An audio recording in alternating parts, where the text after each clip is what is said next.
Another week, another trip to Westeros, that's what I say. And before we get started, I do want to thank the sponsor of this video. This video is brought to you by Raycon earbuds. Raycon earbuds are those slick, stylish, true wireless earbuds that come in at about half the price of the competition and still crank out that sound. They have optimized gel tips for a snug fit. They're not going to fall out of your head. And holding in the left button on the left earbud for 3 seconds, allowing you to cycle through the different sound options, that was a game changer for these earbuds for me. Between pure sound, balance sound, and bass sound, these earbuds literally live in my ears. They still are my workout earbuds, but not just that. Great for going on walks, just technically still light cardio. Listening to music, listening to audiobooks. I will go to bed and fall asleep with these things in my ears, playing soft meditative music. And Raycon earbuds offer wireless charging capability. Props, convenience is never overrated. So click the link below, go to buyraycon.com/Johns, get yourself 15% off your purchase. And now we talk about the newest episode of that weekly series that teaches us that true drama comes from that place that Vin Diesel could never fathom it does. Family. And in this week, what is this, episode 4? Yep, it's episode 4.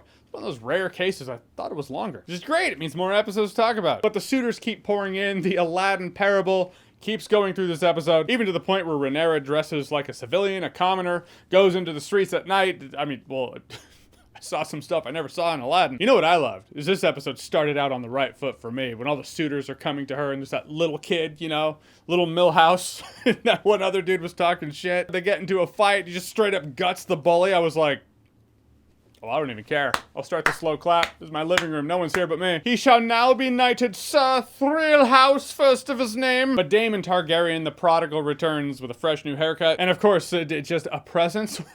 The guy's a shit magnet. Him just being in King's Landing and being himself leads to things just getting stressful for those in charge. Because Daemon Targaryen was like, oh, Rhaenyra, let's go out there and I'll show you the nightlife of the place we live in. And yeah, she sees some things. They do some things. They were almost gonna do more things, and then he got pissed and smacked the wall and was like, I'm not gonna do those things. It's kind of funny in a scene like that where I'm like, why did he stop? Let's analyze. That's why Westeros is different than other shows. A lot of other shows just like, oh, a sex scene, skin, let's lock in for that. Not in Westeros. Westeros, you're like, let's analyze this. So why is this happening? What are his angles? What are his hidden agendas? This is important stuff. Yeah, when he stopped, I was forced to be like, did he stop because he cares and just doesn't want to cross that line? Or is he thinking, oh, there are more official channels to go through for me to get that precious, precious throne? And of course, Rhaenyra was like, I'm worked up. You will totally work. You got the look, you got the armor, you got the hair.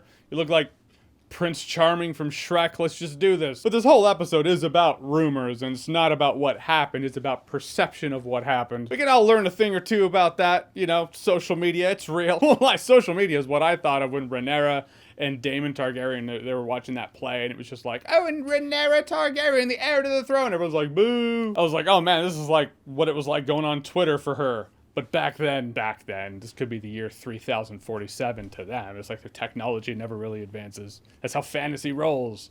Unless it's Warhammer 40K, in which case will they get there? In this episode, they were mindful. They were like, okay, we forgot to CGI take away a couple of King Viserys' fingers. Let's not do that this time. We got a couple of close-ups. We got to make sure those gangrenous CGI fingers are gone. Also, yeah, you see all the boils and sores. What? Sorry, it's just, you know, with the king and the queen were getting down. It was just like his gross decayed body on hers, and I'm like, well, that's one way to show us all the king's sores and all the king's men. Man, that dude is falling apart, just straight up. It was kind of funny to me when that little kid told Otto Hightower about Rhaenyra and Daemon Targaryen being in that pleasure house. I was like, oh, even Otto Hightower, he has his little birds. And he was like, with this information, I will do what I do best. I'm telling. And the interesting thing for me in that situation is how pissed off Viserys got. You know, I mean, any dad would, but they're Targaryens. It's easy to hear about incest among the Targaryens and be like, oh yeah, they're all totally cool and down with it. Even when it was like, oh, see Snake's daughter, what are the positives? That dude's like, well, she has Targaryen blood. That's good. But it was a cool angle to see, like, no, there are lines that Targaryens don't cross. Even if Targaryens of the past crossed it, we don't cross it now. Daemon Targaryen seems completely cool with it, but Viserys was like, no. I am glad that Viserys put 2 and 2 together with Otto Hightower. Sometimes people do calculated moves and everyone around them can see something that they can't see. Kind of like a person climbing a mountain. A person climbing a mountain has a relationship with that mountain and that experience that onlookers can't feel. However, an onlooker can see a broader picture of the mountain, the foothills as a whole. They can see the bigger picture to a degree that the person climbing the mountain just can't see because of tunnel vision. Two different perspectives. It's probably easier for people back here to see that Otto Hightower is a manipulative little prick. But I'm glad that King Viserys was like, nope. Take that little symbol, that hand of the king. Someone else will get it. Thank you for your service. I do like what he said, though, where he was like, you've served the realm. The realm has a debt to you that cannot be repaid. It's like that phrase, both can be true. It's like, yep, he was a good hand of the king at one time. Also, king can't trust him now.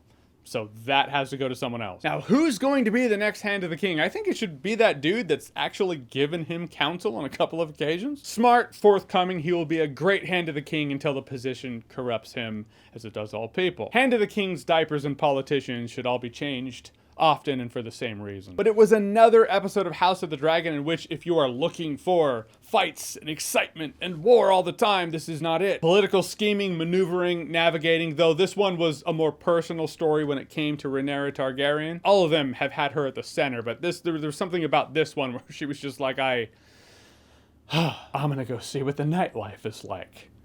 Wow. Between that and her father reaffirming the story, like, look, all right, there's a story in this dagger if you heat it up in fire. It's like the ring, but it's a dagger. It's very important work we're doing here. It's not just a title. Pulled myself away from Cobra Kai Season 5 to watch House of the Dragon, do a video on this. It's actually been a pretty fun day of binging, watching, and enjoying. All right, so House of the Dragon Episode 4. Have you seen it? What did you think about it? Whatever you thought, comment below. Let me know. And as always, if you like what you've seen here and you want to see more, click right here to see more.